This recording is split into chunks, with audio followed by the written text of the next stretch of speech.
Aloha and welcome to Trust Verify, the only show where everybody tells you, don't trust me, verify it. We can see you out there. I am monitoring the channel on 2 different devices. Of course, we've had tech issues all weekend long, and today is absolutely no exception. Right before we were supposed to go live, Boogie Bumper's computer completely crashed. So that's why we're late. We apologize. But before we can get to any more of the show, we got to go with my friend, my partner, my co-host, Boogie Bumper. Boogie, how's it going besides wanting to throw your computer right out the window? Good. Besides that, good. Great. Can't complain. I can't complain even though I want to complain because that would be really bad production. No. It's all going good. It's been a hell of a week, James, hasn't it? It's been a hell of a week. Plenty of stuff going on. There's lots of stuff I want to get into here. Is there anything you wanted to address before we rock and roll? Because I feel we got to dive right into this topic. And we haven't discussed it beforehand like I wanted to, but because of our technical issues. But I don't know if you're ready to rock and roll. Let's rock and roll. Let's roll. Okay. Well, obviously you can imagine down here in this part of the world the news that's dominating the news cycle 24 hours a day for the last few days, and we don't need to go over it again. The ins and outs of the particular incident. But I want to preface, this discussion that I've got keyed up here with just a little caveat. And, there's a lot of talk about things like false flags, James. And I'm not somebody who wants to dive into that discussion because, quite frankly, I think when we knee-jerk, it must be a false flag because of what other things are going on in the world. I think we're kind of playing into the enemy's hands at that point. And sometimes, I'm happy to hear arguments about false flags and stuff, but I do think you have to bring some kind of evidence to the table. You know what I mean? On one hand, I understand the cynicism that people have because we've been lied to for so long. But on the other hand, sometimes things are what they are. And instead of just saying, oh, false flag, I think it's on us as, responsible, rational, reasonable people who respect things like evidence to at least wait until more information is available, because the first 24, 48 hours of a major event, it's an information overload. You know what I mean? We're awash with rumors and half-truths and manipulations. And I think it's wise sometimes to just settle and just sit back and then figure out, when more information comes to light, then possibly somebody can put together a story that makes a little more sense. But with that in mind, I've said this before on another show, James. Rahm Emanuel was an incredibly intelligent man, but he was also a kind of horrible man. And he once said, never let a good crisis go to waste. By saying that, I'm saying things don't have to be false flags for political opportunists to make the most of it, to make hay whilst the sun shines. And in light of this event in New Zealand, which took the lives of 50 people and counting, there's still more people in critical condition in hospital, I suspect there are going to be opportunities for, particularly ruthless individuals in the political world to make the most of a bad situation to their advantage. And I just want to I just wanted to preface this with that, and I want to get your thoughts on a couple of things here. So all this in Slate.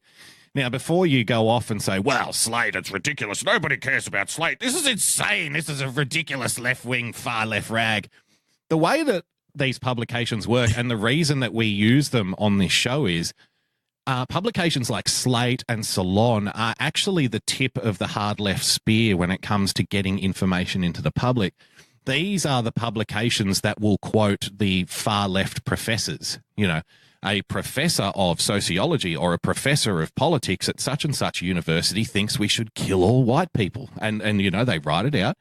And then what happens is that gets reported in, a publication that's the next level up, but it gets washed down a little bit.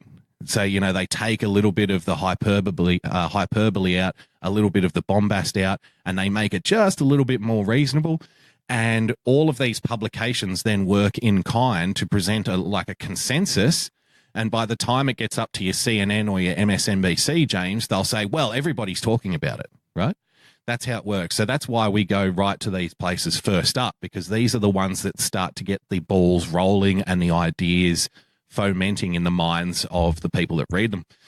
Right-wing terrorism has gone global, James. To counter violence like the New Zealand mosque attacks, we need to target white nationalism in the worldwide war on terror. Just the first thing that comes to mind, why is there no talk about how the very strict gun laws in New Zealand didn't prevent this? Have you noticed that? Right. I have noticed that. A lot of people have noticed that. It's pretty insane, right? That they're not, this doesn't even get an ounce of coverage, nor does the attacks on the Christians. It's pretty insane. So I don't want to interrupt too much, but. Well, yeah. And, that's the other thing too. If you bring up the attacks on Christians now, even though you might have been saying it for the last 5 years, you would be seen as a particularly cold, heartless, racist individual who's just trying to distract from white nationalist terror. That's going to be what happens to you. Exactly. Right-wing violence is usually considered a dangerous form of domestic terrorism. Just a little side note, by the way. Do we count ISIS as right-wing? Because we should. It's religious fundamentalism and pseudo-fascism. So, it's very strict. They've got very strict laws in how to govern a society, do ISIS. So that would count as right-wing authoritarianism, believe it or not. But the horrific attack on 2 mosques in New Zealand on Friday shows its growing international dimensions. Brenton Tarrant, an Australian man, reportedly travelled to New Zealand where he allegedly killed 49 worshippers at 2 mosques, wounding dozens of others. In addition, Tarrant appears to have been inspired by a 2011 attack in Norway, praised current US political figures, and drew on US-based social media platforms to spread his message. That's not necessarily true because 8chan is not based in the US, as best as I can understand it.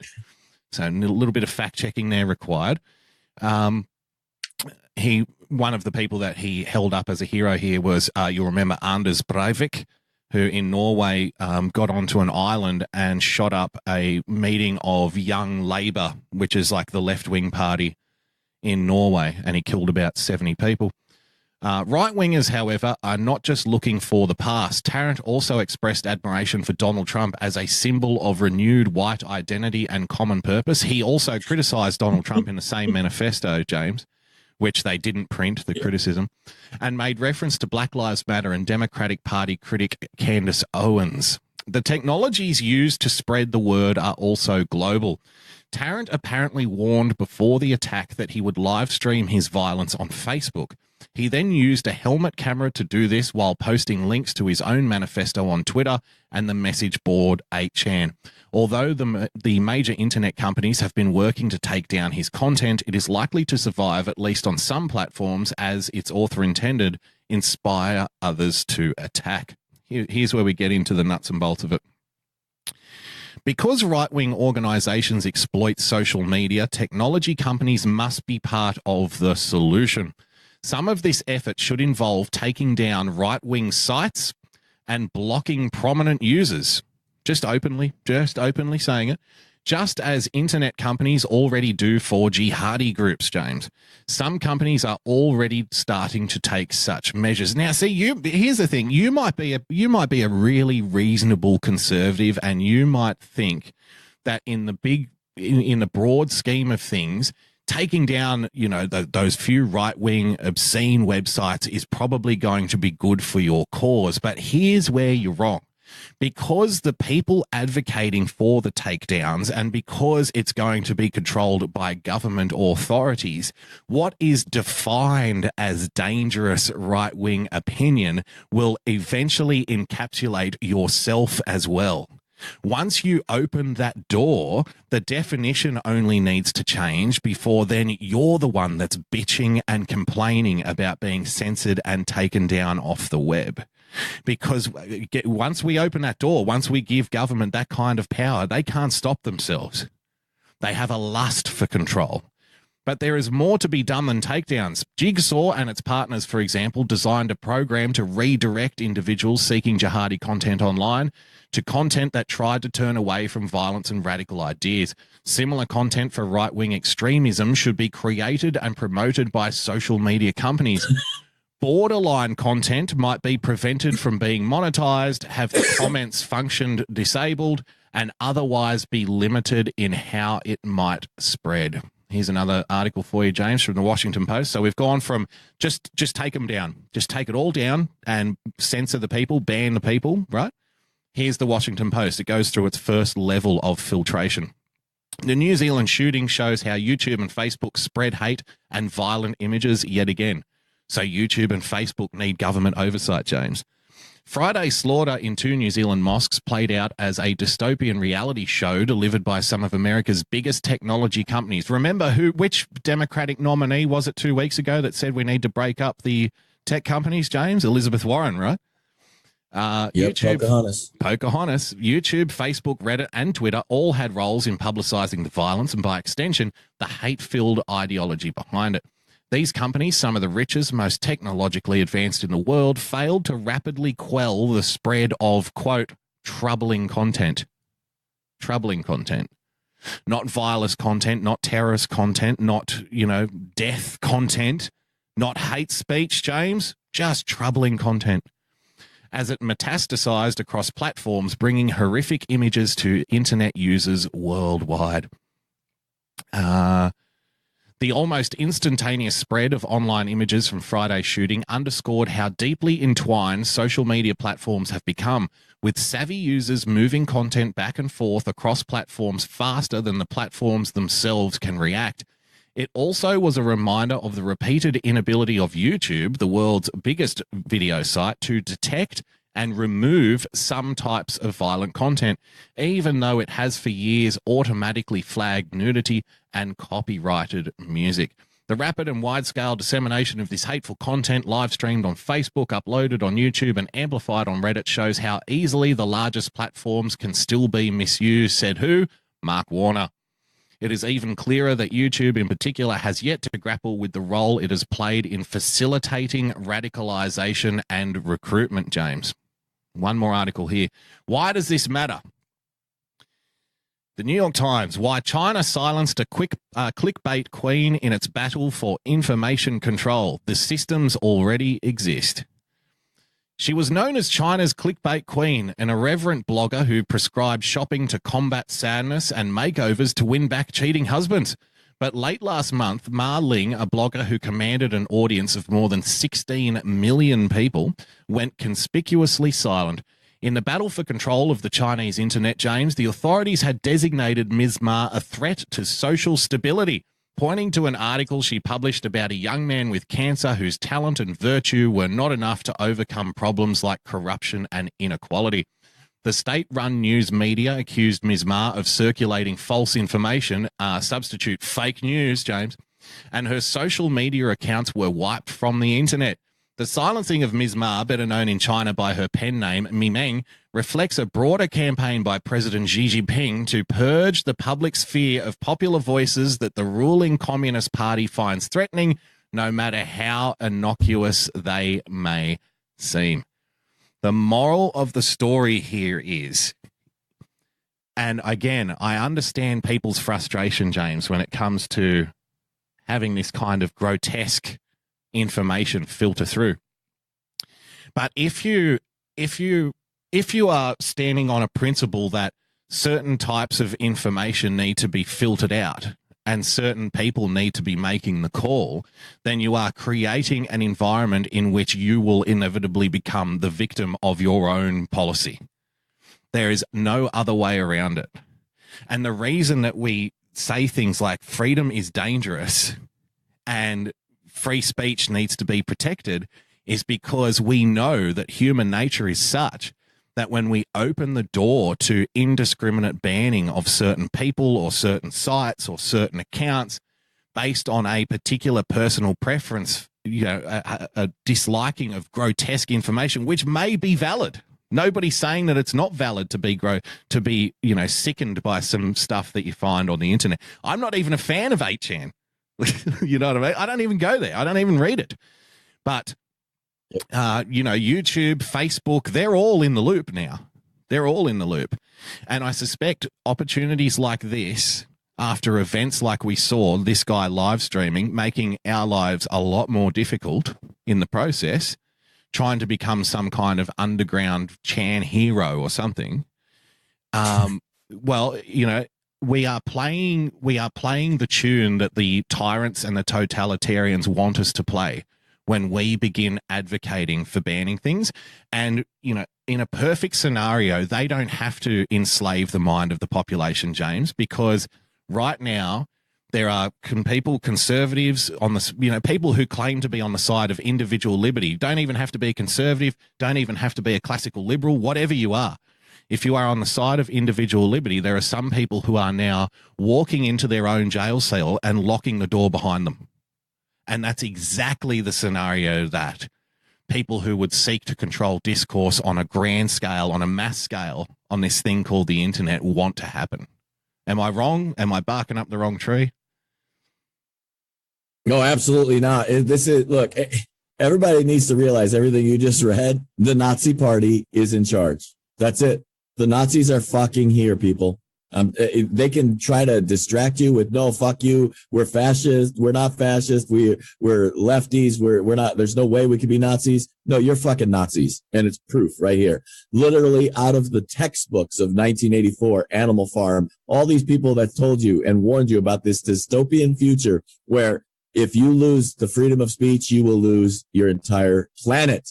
That's what's going on right here. And they have, excuse me, they have put us in the position in some ways of having to defend a monster, having to defend the indefensible. That was their plan from the beginning. I called it, you called it. We put tweets out instantaneously that this was exactly the kind of bullshit they were going to write. Everything you just read describes perfectly in detail why you cannot let them in charge of our lives and of our free speech. And that, look, free speech is messy.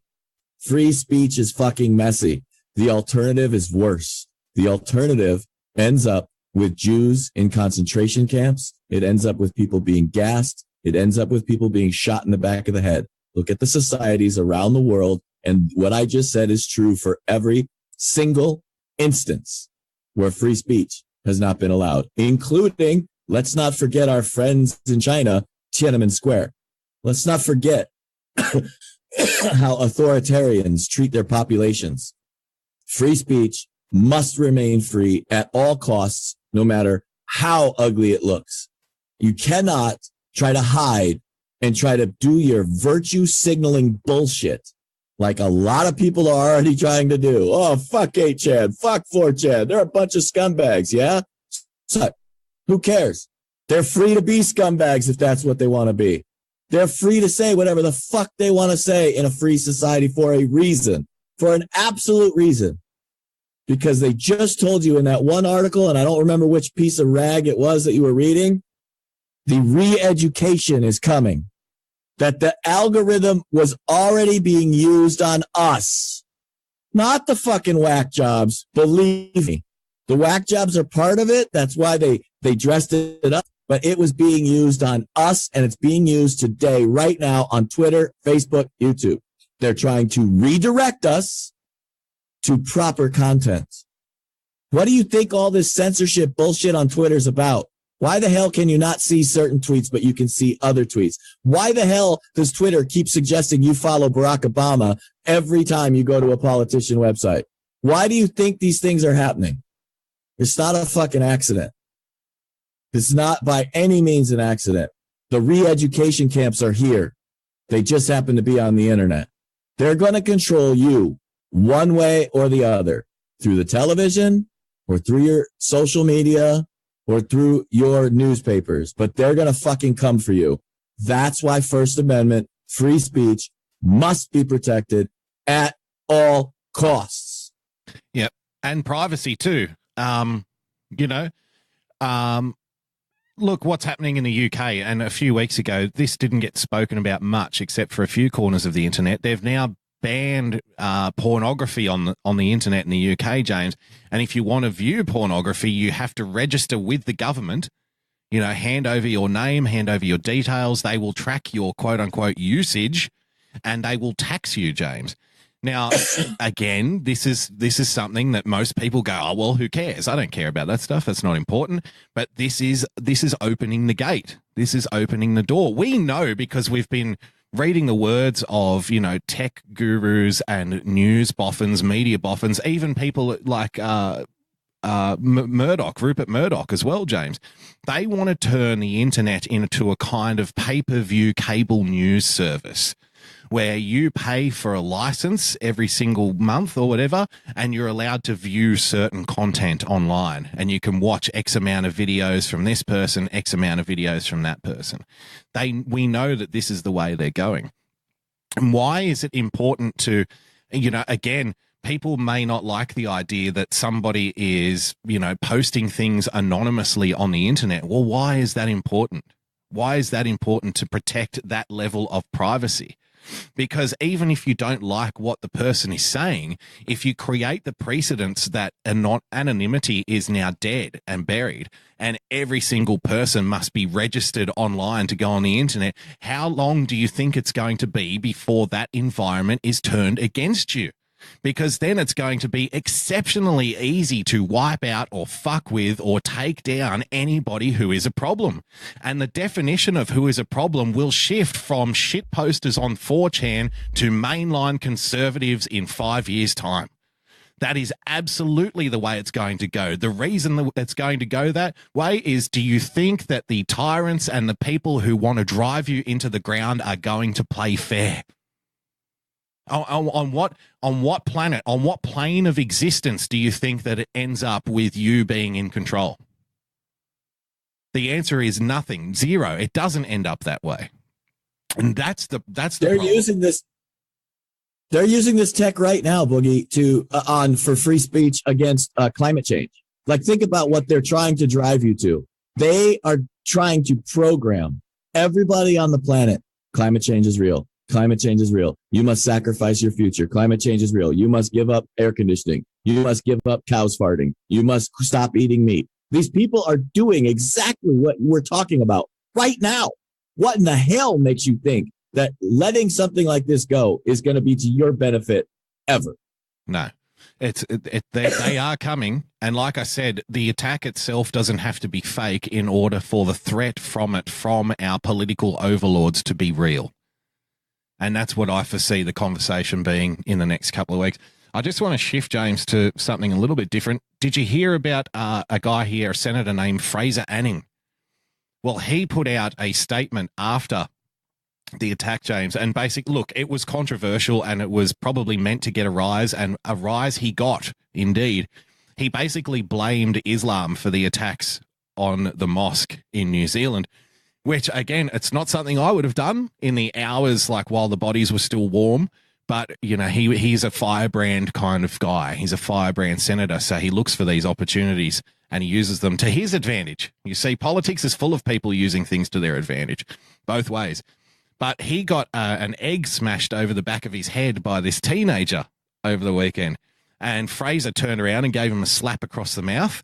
But this kid has now become a hero. Egg Boy Hero was trending. Hashtag Egg Boy Hero. Teenager 17 who smashed an egg on controversial Senator Fraser Anning's head jokingly warns others not to do the same because you'll get tackled by 30 bogans. Egg Boy Hero trends worldwide. The 17-year-old boy who smashed an egg on the back of Fraser Anning's head has responded to the incident in a short video clip posted to social media.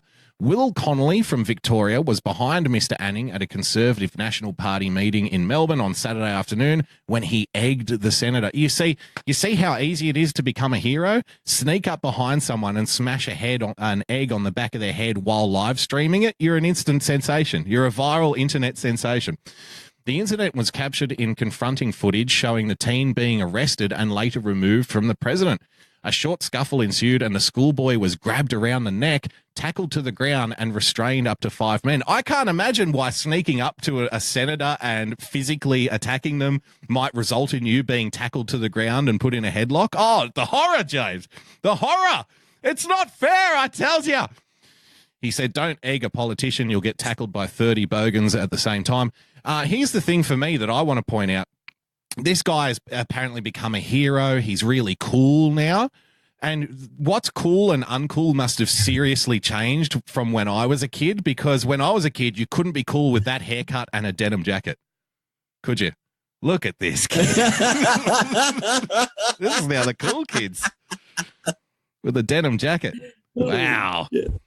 Will Connolly took to social media, blah, blah, blah. So what happens to Will Connolly? Well, he got let go without charge, James. He's free to walk. He physically attacked an Australian senator. What happens to the senator? Well, full force of the law should apply to Fraser Anning after egging incident, Morrison says. By the way, Morrison is the quote-unquote conservative Prime Minister. The Australian Prime Minister has suggested the full force of the law should apply to Fraser Anning after he punched a 17-year-old boy who egged him at an event in Melbourne. He didn't punch him. It was an open hand slap. Maybe we can see it here. Yes. When people are getting attacked in their own... There you go.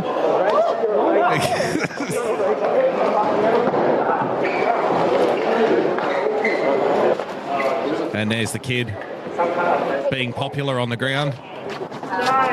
Yeah, that didn't look like 30 guys to me. I'm just saying, I can count. I can do study math. I know it's not Common Core, but I can still count the 3.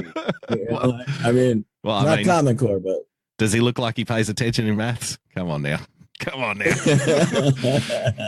The extreme right-wing nationalist senator, James, has placed himself at the centre of a political controversy after the Christchurch attack, saying the mosque attack highlighted, quote, a growing fear over an increasing Muslim presence in Australian and New Zealand communities.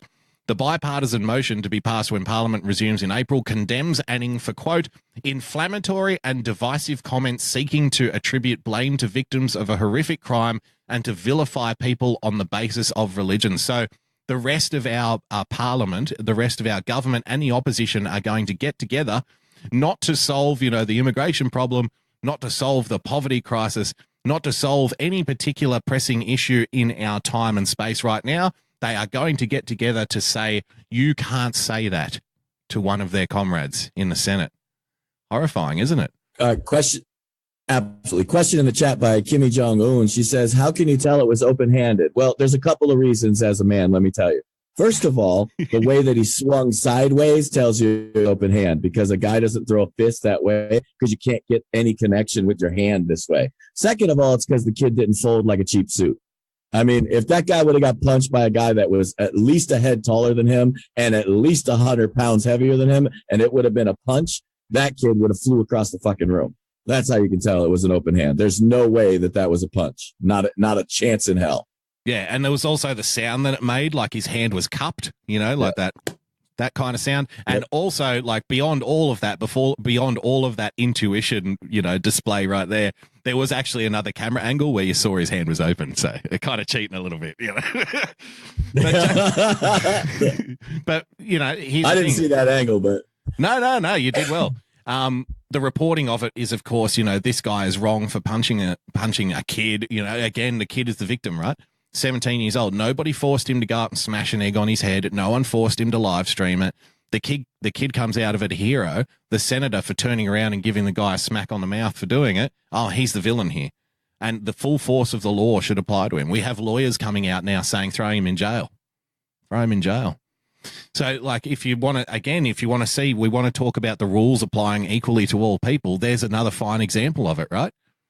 Like, do you think they're going to play fair? Guess again. Now, if I were the senator, I'd actually sue the kids' parents for everything they have. I would, because they're responsible. As a minor, right? You want to play the game that he's a minor? Okay, cool. As a minor, the parents are responsible for all his actions. He attacked physically and forced the senator to defend himself, which may end up costing the senator everything. So let's just go ahead and sue the kids' parents for everything. Why not? Fair turnabout's fair play. Yeah, but again, that's just a microcosm of where we're at and how skewed perception is in the corporate press, James. Somebody goes up and slaps you on the back of the head with an egg, trying to be a hero. You turn around, give him a smack in the mouth. The kid gets 270,000 Instagram followers out of it. You get a court case. Something's wrong. Something's not right here. And we're being twisted and manipulated into these positions where, the only outcome is going to be some kind of tyranny. Here's another one for you, James. Keeping on the theme. Hang on one second, because we had real quick that we have a great comment in the chat. The egg definitely came first. And I'm going to give a shout out over there on Twitch. We do have people over there on the Twitch that said that they can see all the comments over on Twitch. So if you have a problem seeing that, head over to Twitch and they can see it all. There you go, the Twitch app. I want to get your thoughts on this one, James. There are too many deaths, and Trump must condemn white supremacy very loud and very clearly. Rep Rashida Tlaib says. Remember, impeach the motherfucker? Remember that? Let's go down here. She's got a comment down here somewhere. Or is it this one? Okay, let's see what she said to old Jakey Taparoo. Look at the data and the information and the facts and actually listen and understand the tremendous responsibility he has in being our president, our leader of our country. He cannot just say it's a small group of people. There's too many deaths, not only from the synagogue to the black churches to the temples to now the mosques. We need to be speaking up against this, and it has to start with him reiterating the importance of real information and data that says it's on rise. You can't just say it isn't when the facts say the complete opposite. He needs to do better by us in the country. He needs to speak up and condemn this very loud and very clear. So she's saying it's wrong to say that it's only a small group of people.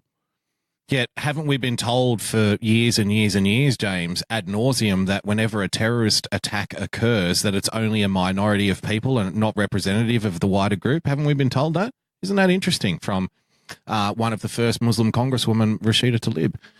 Democratic Congresswoman Rashida Tlaib has called on President Trump to do better and strongly condemn white supremacy in the wake of attacks on 2 New Zealand mosques. I can understand the thinking where people say, look, he just needs to come out and give the statement and say, yes, I condemn white supremacy. We need to do more. We'll focus on it, blah, blah, blah. But why bother at this point? Because if you come out and condemn it, all of the opinion pieces are merely going to say that you don't really believe it, because you've been supporting white supremacy for the last 2 years. He is a white supremacist in the eyes of these people. So it doesn't matter if he condemns it or not. If he condemns it, here's the thing, I think. The only thing that can happen if he comes out and makes a big ceremonial speech about condemning white supremacy is his own supporters will then say, well, he's folding to outrage. Because if they're not, the left isn't going to turn around all of a sudden and say, oh, finally, he's saying the right thing. They're going to say, well, that was an empty speech because he's been supporting white supremacy for the last 2 years, so who cares? It doesn't matter what he says at this point. It's opposition for the sake of it. They will go against their own policies now just to oppose the president. They've done so in things like, pharmaceutical regulation, like trying to bring the cost of medicine and stuff down. They've come out and been against things that they've argued for in the past. So what's the difference at this point? What do you think, James? Should he play politics a bit with this, or should he just keep going the way he's going? And I've lost your audio, brother. Did you mute yourself? No?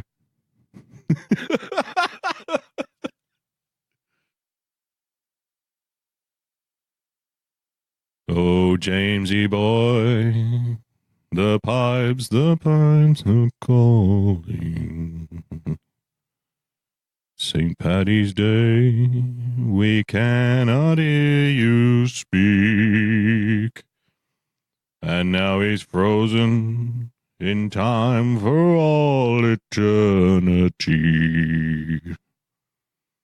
Oh, there you go. The fantastic exploits. The Raging Hawaiian, ladies and gentlemen, frozen on screen. What should we talk about while we're waiting for James to come back to us? He is self-censoring, isn't he? Look at that. That's a great hero shot right there. It's like he's just looked down at the cord of the computer just as it's about to explode and go, what the fuck is that? And then bang, there he is. He's frozen up. He's frozen. Well, we can play a little bit of this video. I started to play this on Thursday while we wait for James to come back. Did you guys see the people protesting out the front of Fox News in New York? Oh, we've got audio. All right, I'm using my backup mic. My primary mic is frozen, so we're on backup audio. Thank God audio. I set that up. Wow. Backup audio. I have no idea what's going on. My camera is screwed, so I will work on the camera. But remind me where we're at other than, I remember. Should Donald Trump play politics with this crap? So, yeah, you got to kind of always play politics when you are in the political arena. That's just the way it always is, right? You always have to.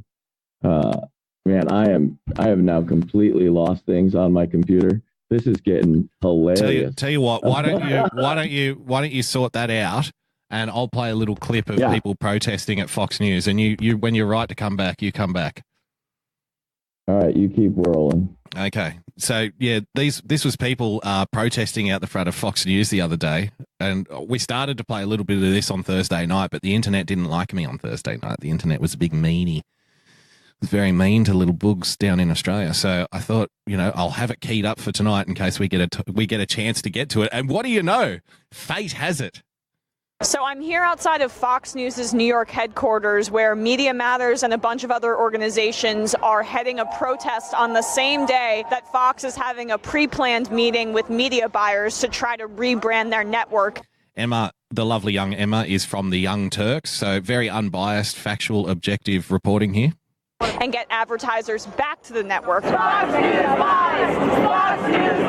I've made this point before and I'll make it again. Why is it that 80 to 90% of these protesters who protest against things like Fox News and wear pussy hats and whatnot, why do so many of them seem to be people in their 60s and their 70s trying to relive the heydays of the 60s? It's like an acid trip that never ended.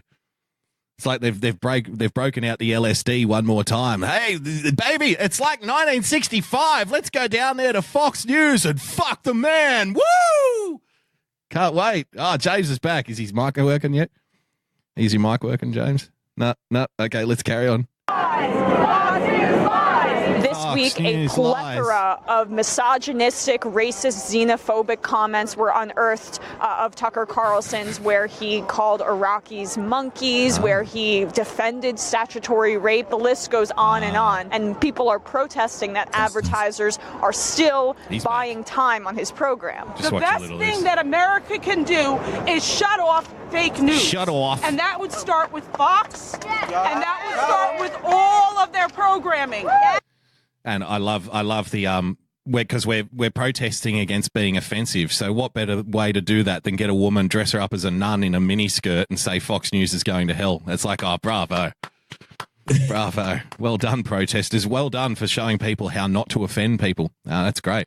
But do you see again here? We're talking about it's not just shut down, corners of the internet where people post, Nazi memes, James. It's shut down Fox News. Fox News is Nazi, right? You're a white supremacist, James, in the modern definition. Yep. I got my card. I tell you, they sent it to me in the mail. I got my white supremacy card now. Yep, they're letting in half Asians now. That's fantastic. Yep. It's a new thing. They can only let minorities go in if they meet certain criteria, and one of those criteria is that you like Donald Trump. As long as you like Donald Trump, they will send you a white supremacy card in the mail. Oh, that's fantastic. Absolutely. You haven't graduated to brown shirt yet, though, have you? That's the next level. No. They won't let us in on the brown shirts yet. That's they got to isolate us from that. That's like a white only type of job. It's like the difference. They'll let you work, but they won't let you be in charge of anything. Times must be incredibly tough for the white supremacists if they're allowing half Asian pretenders in. I mean, they must be screaming for new members. They're completely desperate. Absolutely. So, playing politics, Rashida Tlaib. That's what even Republicans say he has to come out. He has to be strong against white supremacy. I don't really see the upside to it, because you're not going to make friends in the press. The press have already defined him as a white supremacist. So if he comes out and denounces white supremacy, they'll just say, well, of course he'd come out and denounce this particular thing because he's been supporting white supremacists for the last 2 years. And then you can bring up all the same things like Charlottesville and all over again. It's just an excuse to reuse them in the press. That's what I'm thinking anyway. I could be wrong.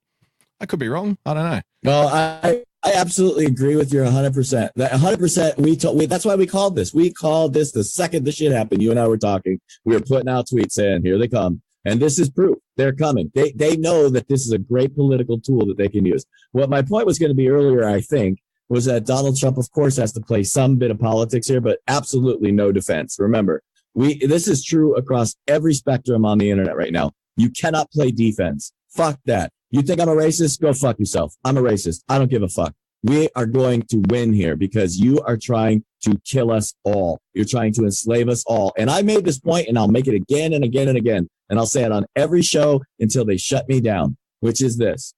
I can lay the blame for that little fiasco in New Zealand, that tragedy over there, directly at the feet of PC politics. Because no matter what you think about him, his plans, his thoughts, whatever, he legitimately had no outlet for any grievance he felt, whether real or imagined. He legitimately had no outlet for that grievance because society says you can't talk about it. Society says you can't do these things. You can't, absolutely, you can't say it, speak it, talk about it anywhere. He would have went into prison. So he had absolutely no outlet for his grievance because society didn't allow it. So when you start talking about that, you start understanding where they're coming from, what they're trying to do to us, how they're trying to use this strategy. You even think about it like this. How come that they won't condemn? Like, think about it like this. This is the best way that I can say it. We, the people all over the world, are supposed to forgive all of the Islamists, all of the Muslims, for that small minority of people that do crazy fucked up shit and kill hundreds and thousands of people. We are supposed to forgive them the entire ideological spectrum of Islam. But they have absolutely zero tolerance for this guy's ideological spectrum. They're not supposed to forgive him. They're not supposed to forgive that ideological spectrum. Think about that. That tells you right there who's in charge. They're coming for everybody, and they don't give a fuck what you think. As long as you don't think like them, you're the enemy. Cut and dry. It's a means to an end. And, you know, here's the message that I would want to, you know, put out there is that, you know, I'm against, everyone I know is against killing innocent people in the name of ideology. That's the full stop. I don't care if you are, you know, riding camels in the dunes of Syria or if you're reading 4chan posts in New Zealand. If you are killing innocent people in the name of ideology, you are lower than a cockroach. You have to reach up to touch a snake's ass because, you know, we're not lunatics and we're not bloodthirsty tyrants, and we respect and, you know, love the traditions of, you know, Western liberal civilization, as we know, where freedom of speech, the reason that we have freedom of speech is so all of the ugly speech, you get out there, you confront people with words. So, because when you start clamping down on the words, James, then the only outlet people have is violence. And that's specifically what we try to avoid. We want all of the ugly speech out there, in full view of everyone, so everyone can see it. You know, people talk about, you know, I don't even want to ban the hate preachers, James. I wouldn't ban them either. If I was on the internet every day saying crazy whacked out shit, they should want to broadcast it everywhere so that every one of you knew to stay away from that crazy fuck. Exactly. I mean, think about that. That's what you should be doing. You should be saying, look at this guy, and not fucking saying, aha, go follow him. No. Saying, hey, crazy guy over here. Everybody stay the fuck away. Yep, 100%. Let's move on. Let's put a little bit of sunlight on a crazy guy, James. Beto O'Rourke, presidential candidate. Jesus. On Trusted Verify, on far right-wing bigoted program that nobody watches called Trusted Verify, tried to associate Beto O'Rourke with terrorism. Well, we can go one step further. Presidential candidate Beto O'Rourke was once a member of the oldest hacking group in the US, James.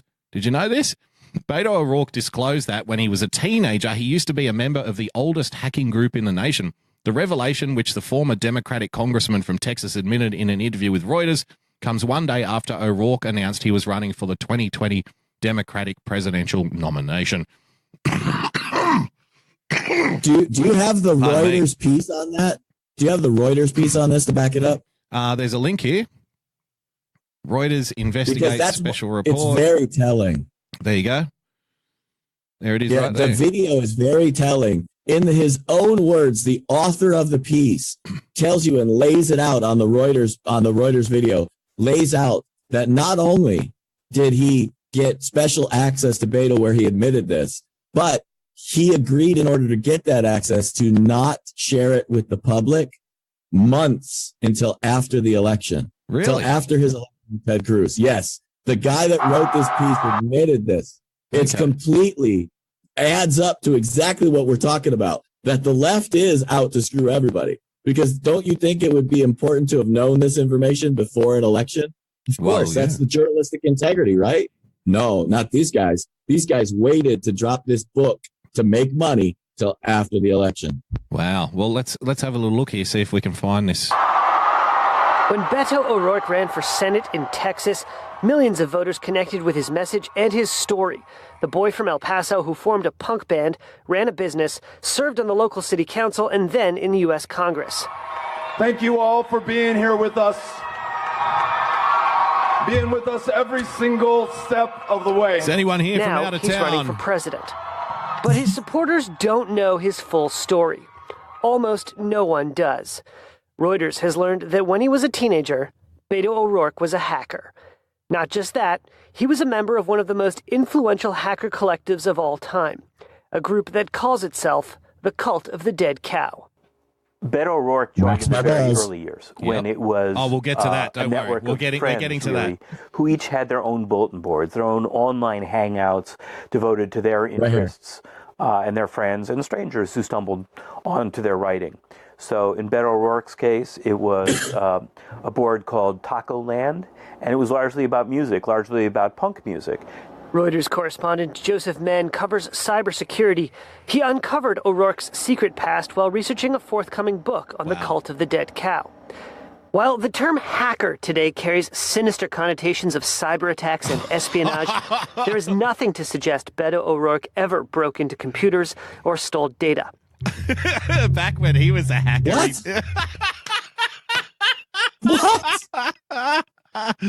You know, James. What kind of hacker group doesn't hack?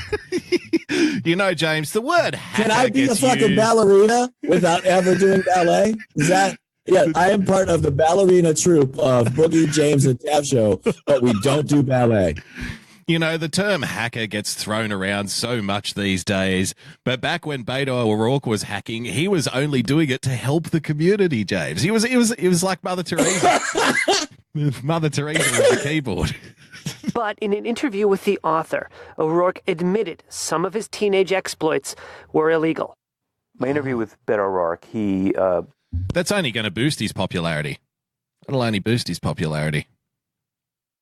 So further, I think either in that piece that you were playing, but definitely the guy that you saw that was the cyber correspondent thing right in the book, he self-admits on video, it was on Reuters, that he knew about this prior to the election and he agreed to hold it till after the election. That is more shocking than the fact that Beto was a scumbag, is the fact that all these fucking assholes that claim to be, free speech press and that they're out there for the good guy and they're out there to help you, deliberately hid shit. Oh, just like they did for Hillary. Don't forget that. Don't forget the parallel. The journalists are sold out. They don't give a fuck about you. They care about selling a book. Well, I mean, and if we're going to be fair here, let's apply the brush both ways, just like Fox News did in regards to a story about Stormy Daniels that they hid until the nomination phase was over, James. But it was Reuters and CNN and all of the other ones that were attacking Fox News, saying they need to be taken off the air for not publicizing something that they had, not publishing the information that they already had. So, hey, if it works both ways, right? Beto O'Rourke wrote poem asking cow to wax my ass and scrub my balls. Scrub my balls. Beto O'Rourke. Dude, you gotta see the video of this. But hold on. You gotta see the video of this. Okay. But we have to go here.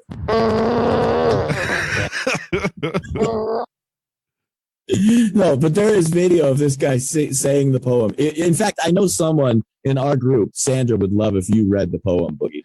Yeah, I don't think this video link works. So I'll tell you what, I'll read the poem for you. An excerpt from the poem, which is called The Song of the Cow, James. Are you ready? I need a butt shine right now. You are holy, oh sacred cow, I thirst for you. Provide milk. Buff my balls, love the cow. Good fortune for those that do. Love me, breathe my feet. The cow has risen. Wax my ass, scrub my balls. The cow has risen. Provide milk. There you go.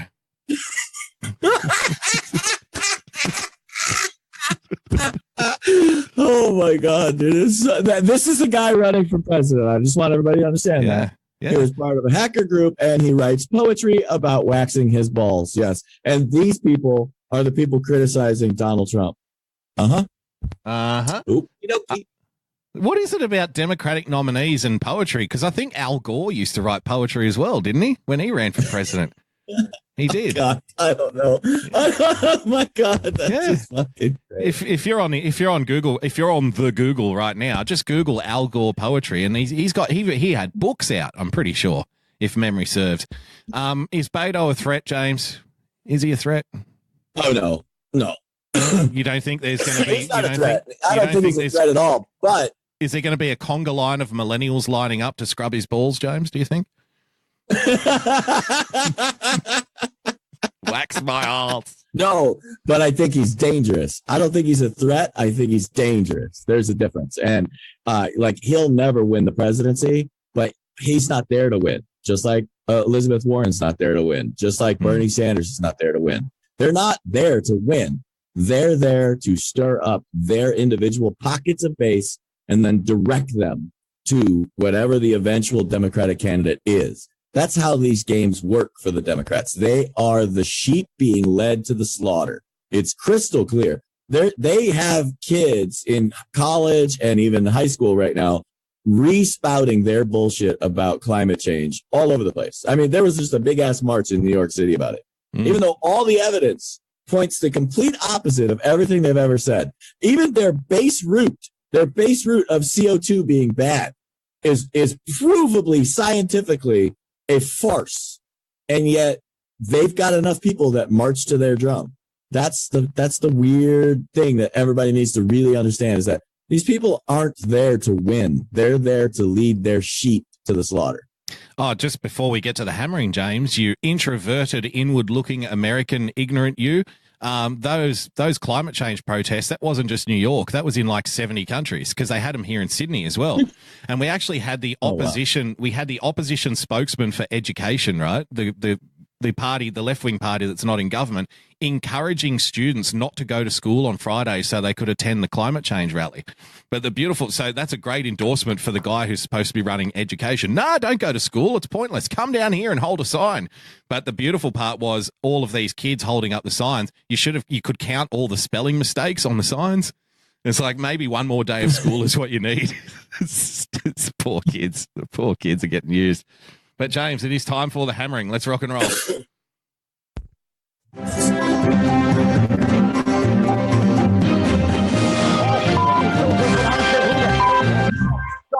the hammering. I want to get after it with Chris Cuomo, but it's a special double edition of the hammering tonight because it's also time for lemon tree, very pretty, and the lemon flowery sweet, but the fruit of the poor lemon is impossible to eat. Lemon tree, very pretty, and the lemon flowery sweet, but the fruit of the poor lemon is impossible to eat. Just because you're a lemon doesn't mean you have to be a sour one. Let's get after it, James. I'm all over the shop. For some reason is weighing in on Boeing's newest jet. For some reason. This. Airplanes are becoming far too complex to fly. Pilots are no longer needed. See, what were we talking about before? For some reason, the president is talking about planes crashing. What the fuck? Stay in your lane, Mr. President. Stay in your lane. But rather computer scientists from MIT. I see it all the time in many products, always seeking to go one unnecessary step further when often old and simpler is far better. Split-second decisions are... I tend to agree there. Have you tried to do an oil change on a car that was made in the last 10 years, James? You basically need to learn how to read fucking hieroglyphs to figure it out. Once upon a time, there was a lot of room in the engine bay. Now you've got cords and wires and all kinds of shit. You need a degree in electrical engineering now to service a car, modern car. But anyway. Needed, and the complexity creates danger. All of this for very great cost. Very little gain. I don't know about you, but I don't want Albert Einstein to be my pilot. Even Chris is I laughing. want great flying professionals that are allowed to easily and quickly take control of a plane. Okay, so what Donald Trump is saying here is maybe they're packing way too much technology into these modern jets, and it's making it more difficult for the pilot to do what he has to do, right? It's even worse than that. It actually, the president is so on it that he doesn't even know. He knows how on it he is, but Chris Cuomo has no fucking clue. Did you know that we have currently 2 fighter planes and 1 bomber in our flights, in our stables, that cannot fly without computers, and that will crash if a human flies them without the computer assist, because they're actually pushing the bounds of aeronautical engineering to the point where they are not flight worthy without a computer to constantly correct their flight package. I'm telling you, I think it's the F-35, the X-22, and the B-1 stealth bomber cannot fly without the computer. If the computer crashes, they're done. Wow. Geez, I really hope China hasn't been spending the last 30 years working on an EMP. Uh-oh. Now, for a president who loves to tap into the bygone days of America, should we really be surprised? D. Lemon, how do you see this? D. Lemon. Hold your horses, Fred Flintstone.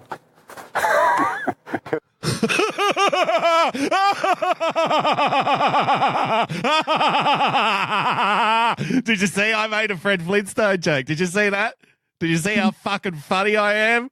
I'm fucking hilarious, aren't I, Chris? Hold your horses, Fred Flintstone.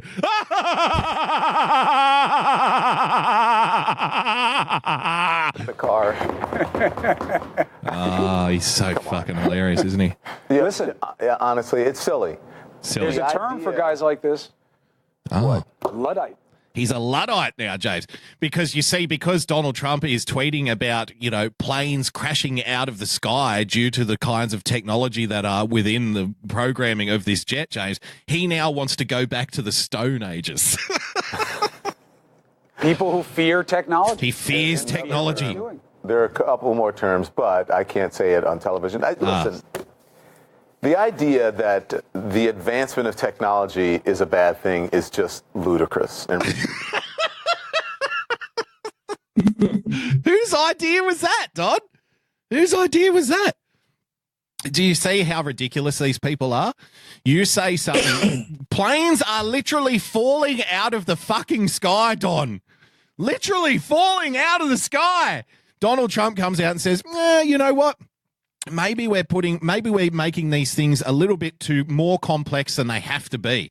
Maybe there's some kind of issue there. Oh, what, Fred Flintstone? Hold your horses there. I guess you're afraid of technology. I can't wait to go back to, what was the Bronto Burgers or whatever it was called in the Flintstones? I'm afraid. He's afraid of technology. It's ludicrous. Ridiculous. Ridiculous. Do we want to stay in the Stone Ages? Do we want to stay in the Stone Ages? Oh, mate. Remember, this is real news. This is real news. We just bring you facts. We're bringing you the facts here on CNN. Donald Trump wants to stay in the Stone Ages. In the olden times where, again, olden times. Fred Flintstone, I know that was a cartoon. Yeah. But do we really want to do that where people used to crank their cars up from the front? Remember that when yours got it? Or we can go back to horse and buggies. What do you want to do? What the hell is this guy talking about? What the hell is he talking about? Oh, we got to go back to the time when we cranked up the cars. We want to go back to horse and buggies. What? Why? Because planes are crashing out of the sky and somebody has an opinion like, maybe we're making them a little bit too complicated now for the pilots. Oh, well, I guess we'll just have to go back to horse and buggies then. I mean, unless you want to get on that, we all have to get in the sardine can. So it may as well be as technically advanced as possible to keep us safe. And by the way, you pointed it out. with all of these advances, we've had the safest years ever in air traffic. Yeah, it's never been safer. Yeah. Technology certainly helps, but I'm telling you, he knows what he's doing once again. What's that? He is tapping into this fear of the new because people feel they're being left behind.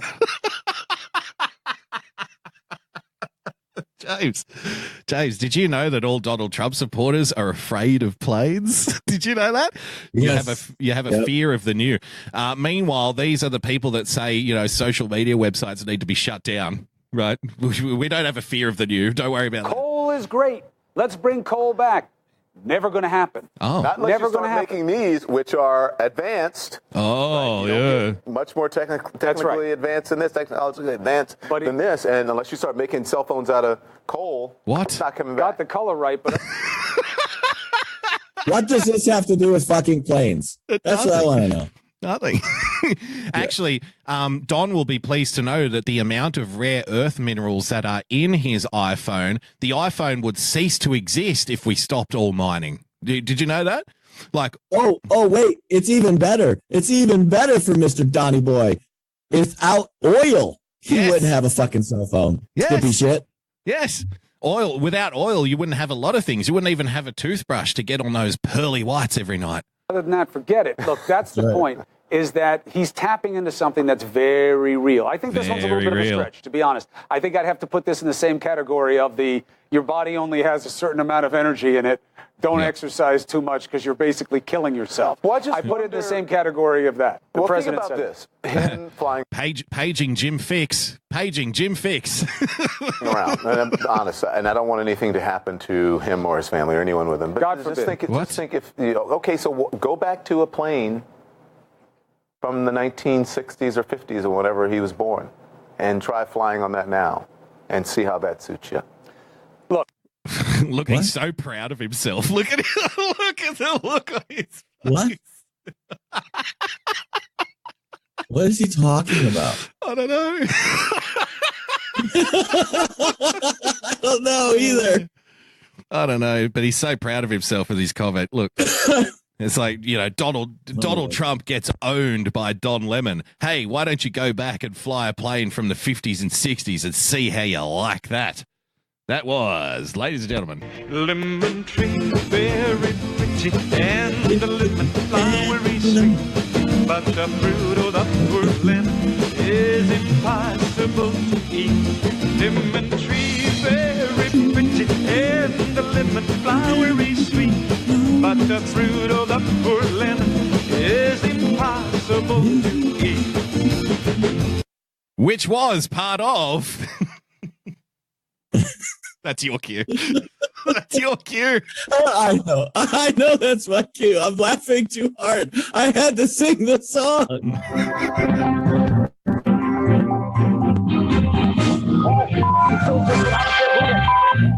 Stop the hammering. Seamless transition there. Seamless. Seamless transition. Listen, I want to cover something before we get out here because I was wrong about a number and I want to be clear so that people think I'm not fucking crazy. Okay, here you go. Mm-hmm. This is a website called Stack Exchange. This is for airplane pilots and mechanics and everyone else involved. So when you were listening to the Cuomo brothers there, believe me, the F-16, think about how invasive that plane is around the world.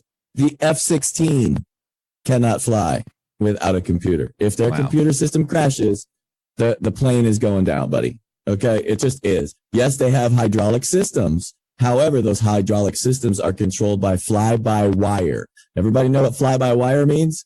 That means without an electrical signal, nothing moves. That's why the modern planes are a problem for pilots. They cannot fly without the computer. So that's when you're looking at, this plane crash that we got with the freaking, Boeing 737. It's a serious thing to talk about. It's not a joke. The president was dead on accurate that the planes have become too complicated to fly without a computer. James, that's all. And just before we go, in honor of St. Patrick's Day, James, I do have a traditional Irish poem here for you. Buff my balls, love the cow. Good fortune for those that do love me. Breathe my feet, the cow has risen. Wax my ass, scrub my balls, the cow has risen. Provide milk to tall. There you go. Traditional Irish poem. Happy St. Patrick's Day. Happy St. Patrick's Day, everybody. Thanks for being here. We'll check you out next week. Aloha.